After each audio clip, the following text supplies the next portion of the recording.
short of 1 year after October 7 Hamas terror attack on Israel, one of the biggest exchanges of fire between Israel and Lebanon-based Hezbollah took place this Sunday. Employing around 100 warplanes, Israel struck around 40 Hezbollah sites, and the terrorist group also fired hundreds of rockets at Israel. Now, this has upped the immediate risk of a full-scale war in the Middle East. Hezbollah Deputy Chief Nassim Qasem has said that we have entered a new phase, the title of which is the open-ended battle of reckoning. Now, Hezbollah's Iran's proxy. There are also fears of an Iranian attack on Israel and the subsequent retaliation.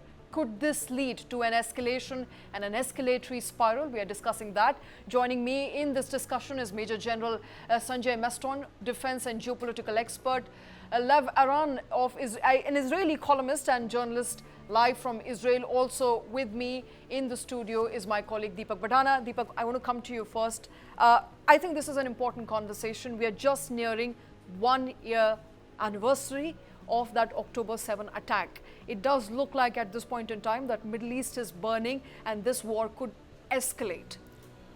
No doubt about it. And in fact, let's look at how things stand today. Out of the hostages that were taken away, about 100 are still unaccounted for. Then we seem to be seeing a spiral, of escalation, wherein one move prompts another one to make something else. So today we are seeing Hezbollah firing, say, 100 rockets.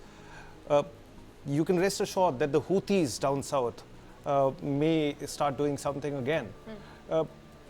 This thing is best summed up by the UN representative to Lebanon, who's stated, that the region is on the brink of an imminent catastrophe. All right.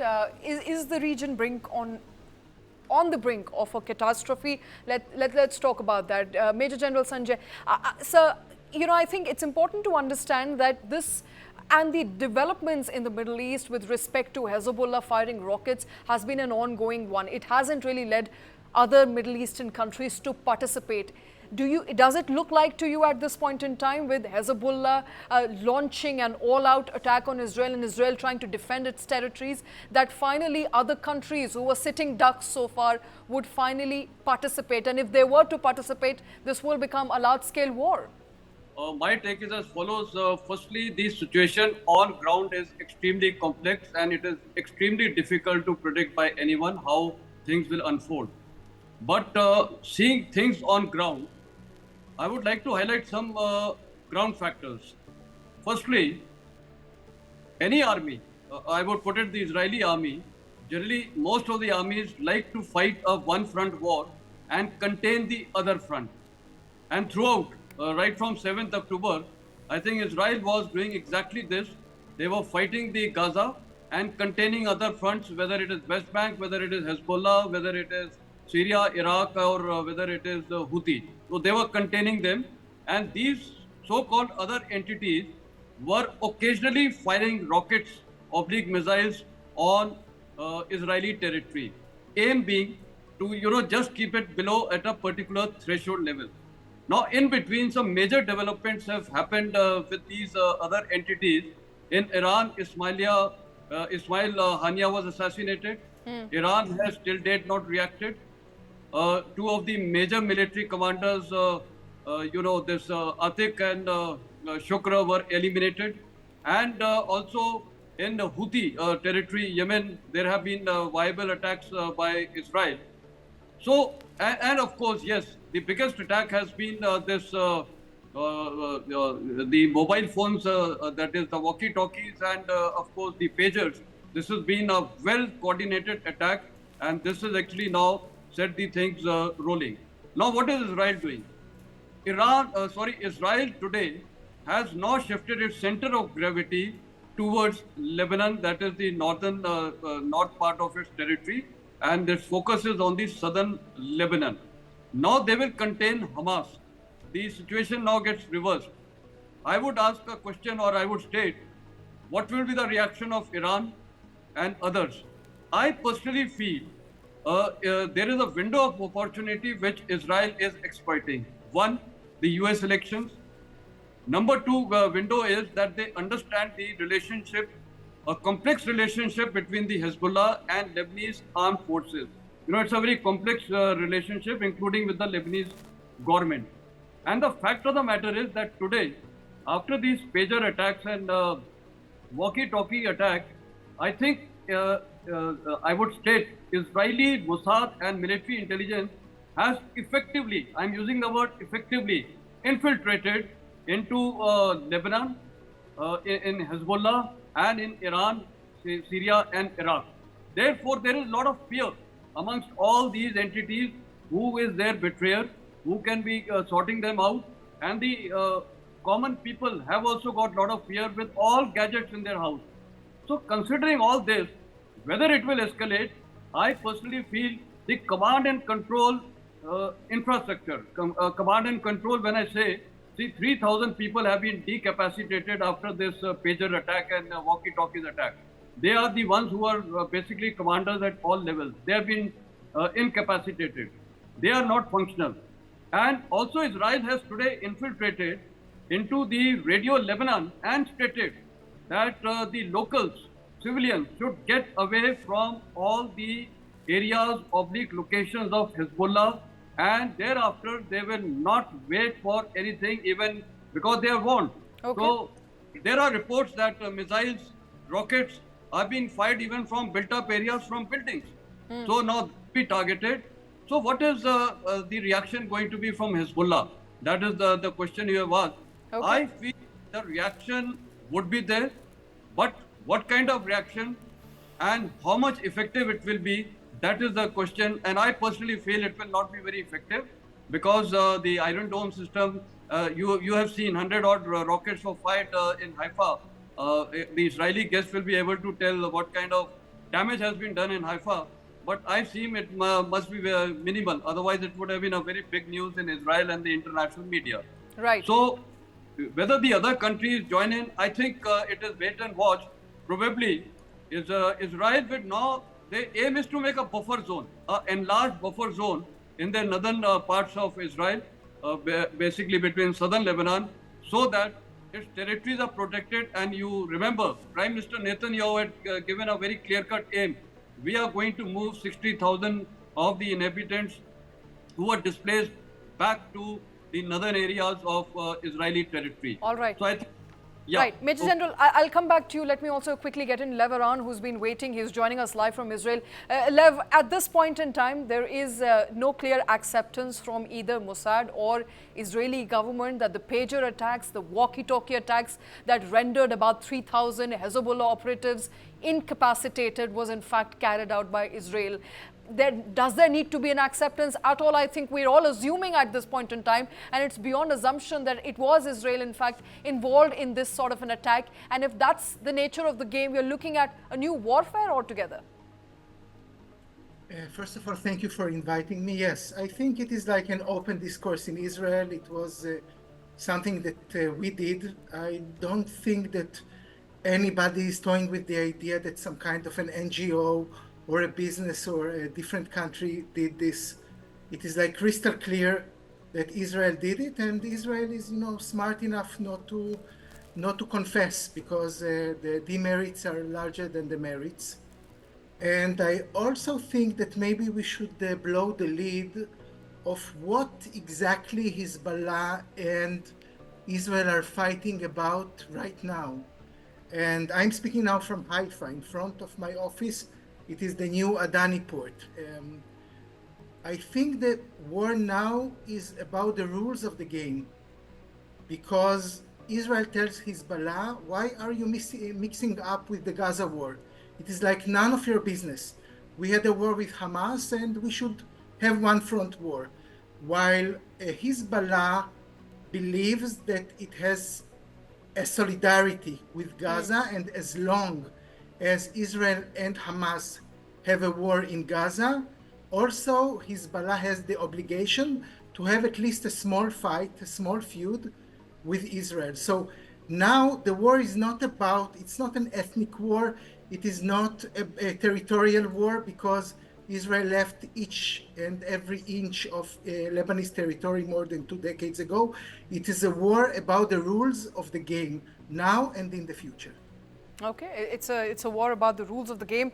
That's the message there, word there coming in. Major General, I want to come back to you, sir. What are the broader geopolitical ramifications? You were talking about how Israel is trying to assert its position on Lebanon once again, that this is not your war, asking Hezbollah to stay away from the war as much as they can.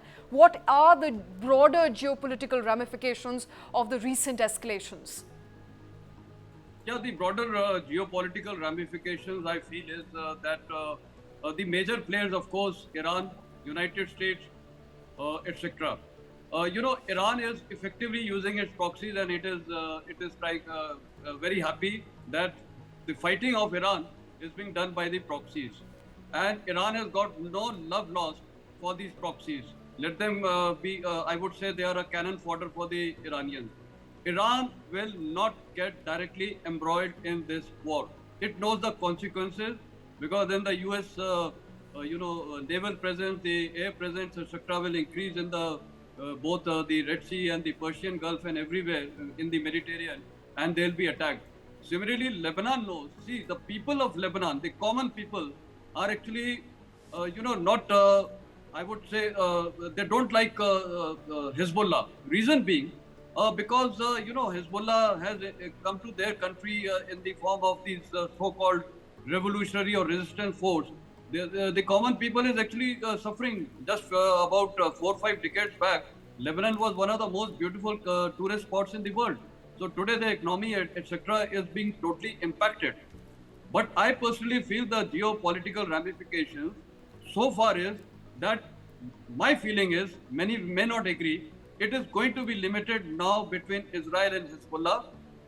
Some kind of firing from Syria and Iraq will take place by these proxies of Iran, and maybe even Houthis will try that.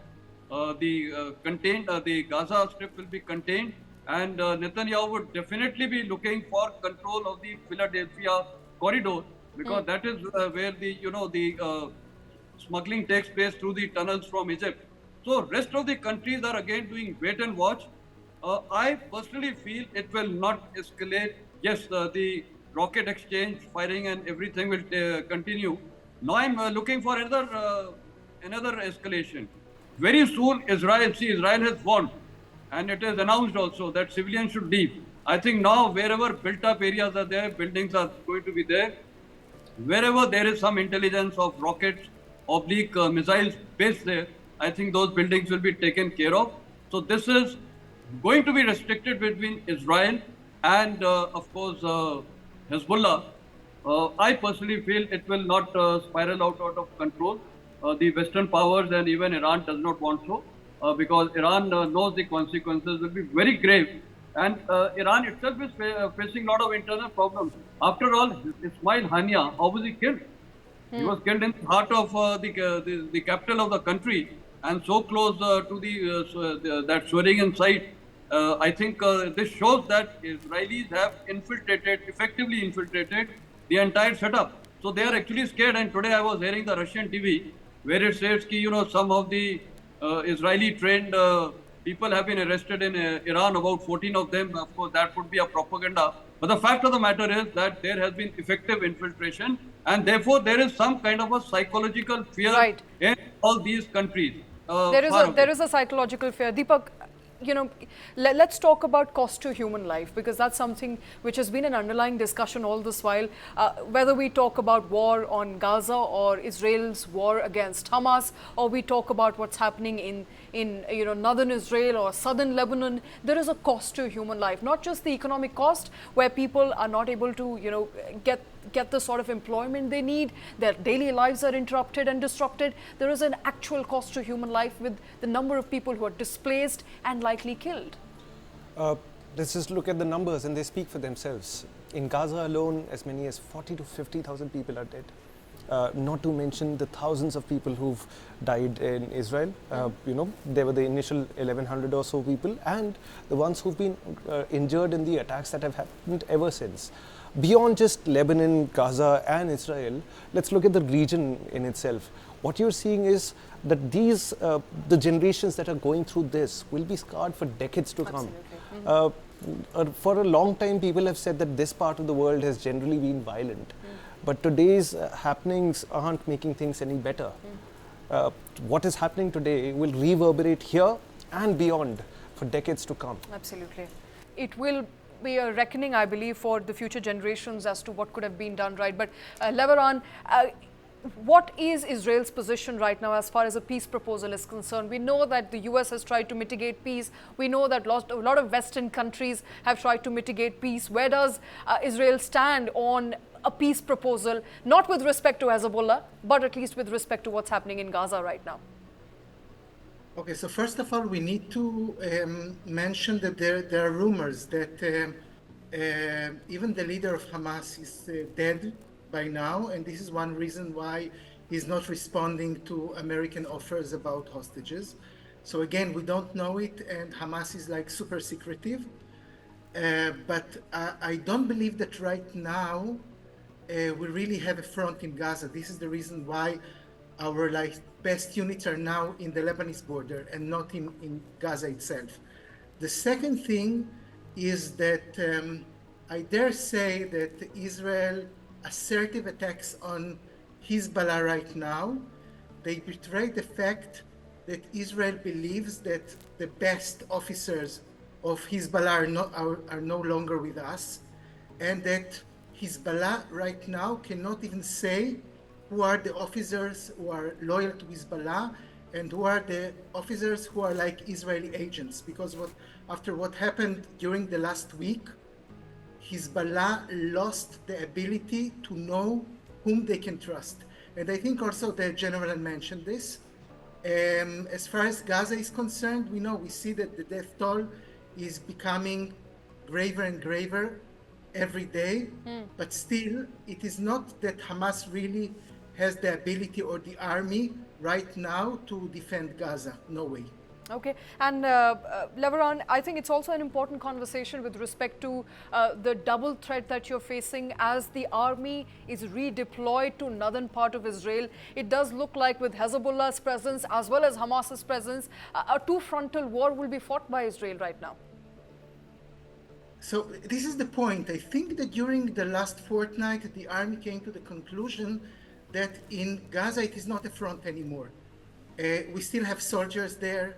We still have many problems there, but a majority of Hamas terrorists are no longer with us. They are injured or dead or ran away.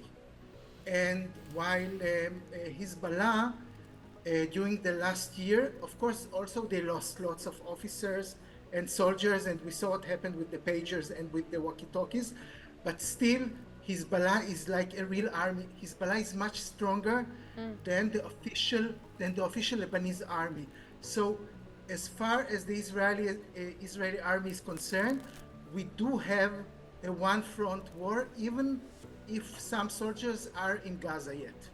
All right, and before I close this show, Major General, last word to you, sir.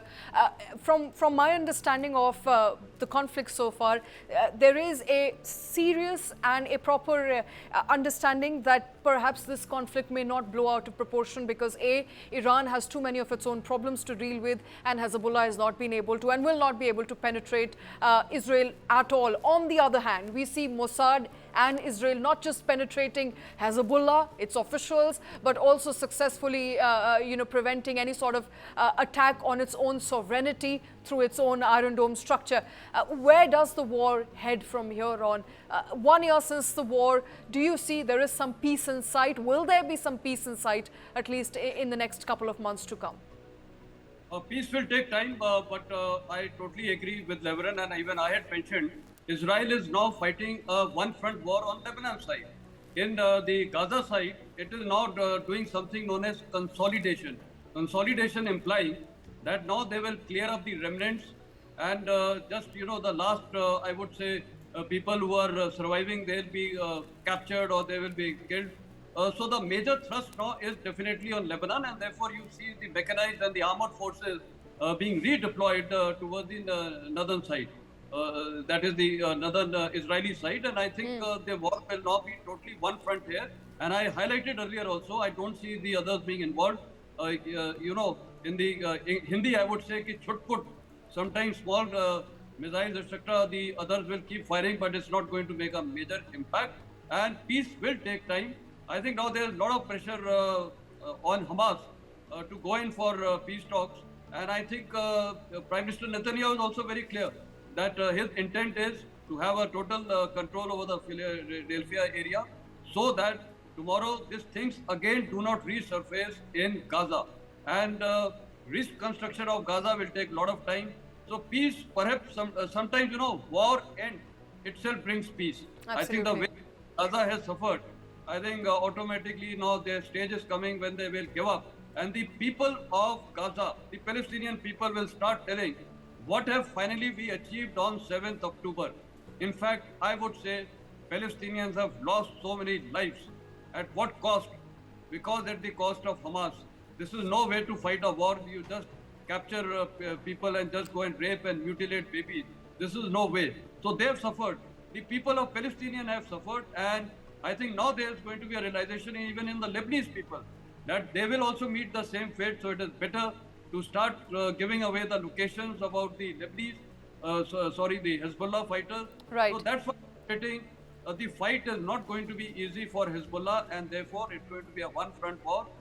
As on date, Israel seems to have a clear military edge. All right, Major General, thank you very much, sir, for taking time out. Levaran, as well as Deepak Badana. Gentlemen, thank you very much for taking time out. And we believe it's the people of Palestine who've suffered. And hopefully there'll be some peace in sight in next coming of months.